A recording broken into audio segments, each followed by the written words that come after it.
আসসালামু আলাইকুম রহমতুল্লাহ। প্রিয় ভিউয়ার্স, আমরা আসলাম, এটা হচ্ছে যে এই বিদ্যেড্ডা বা তিলেফাড়া রোডে, অর্থাৎ ফাইন্দং ফাইন্দং উত্তর মাথা একদম লাস্ট। সেখানে খুব দুর্গম এলাকা, যেখানে পাহাড়ি এলাকা আপনারা দেখছেন। এটা হচ্ছে যে রাবার বাগান, এখান থেকে রাবার উৎপন্ন হয়, সবাই রাবার ব্যবহার করে। তো আমি আসলাম, আসলে আমার লক্ষ্য উদ্দেশ্য হচ্ছে যে আমি মাদ্রাসার পৌঁছানোর জন্য এসেছি। আমার সাথে আমার 3-4 জন স্টুডেন্ট এসেছে। আপনারা ওদেরকেও দেখেন, এরা খুব কষ্ট, আসলে ছোটো ছোটো বাচ্চা, তো এখানে উঠতে খুব কষ্ট হয়েছে।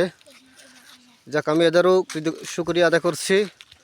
তো আমি আসলাম মোস্তফা আলা হযরত সুন্নিয়া মাদ্রাসার পৌঁছানোর জন্য। এখানে খুব দুর্গম এলাকা, তো এখান থেকে যদি একটা সন্তান নিয়ে মানুষ করতে পারি, এটা নাজাতের উসিলা হবে।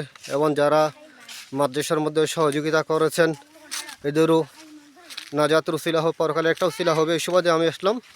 তো পরিবেশটা খুব সুন্দর, এই সুবাদে একটু ভিডিও করলাম। এতে খুব সুন্দর জায়গা। আসলে আমি এখন টিলার মধ্যে উঠতেছি, খুব কষ্ট হচ্ছে।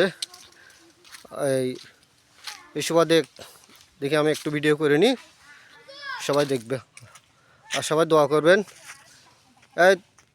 এরাও খুব কষ্ট, দেখেন, খুব দুর্গম এলাকা। আচ্ছা, ওকে, তাহলে আসসালামু আলাইকুম রহমতুল্লাহ।